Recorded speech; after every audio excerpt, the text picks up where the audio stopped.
નમસ્કાર દર્શક મિત્રો, @ગુજરાતમાં આપનું સ્વાગત છે।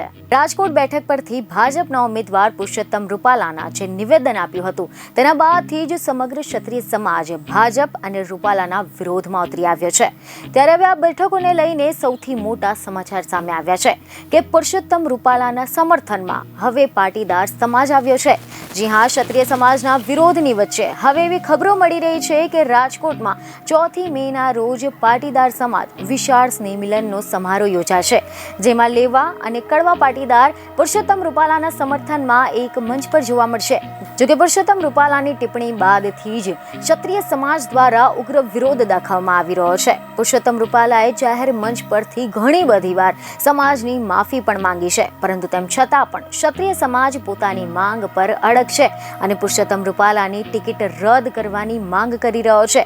ત્યારે હવે પુરુષોત્તમ રૂપાલાના સમર્થનમાં પાટીદાર સમાજ આવ્યો છે।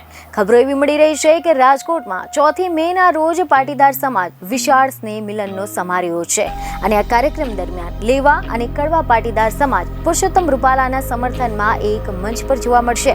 આ સંમેલનમાં અનેક પાટીદાર ઉદ્યોગપતિઓ અને વેપારીઓ પણ જોડાશે, સાથે જ મોટી સંખ્યામાં સમાજના લોકો ઉપસ્થિત રહેશે। બીજી એક ખબરો સાથે ફરી મળીશું। ધન્યવાદ।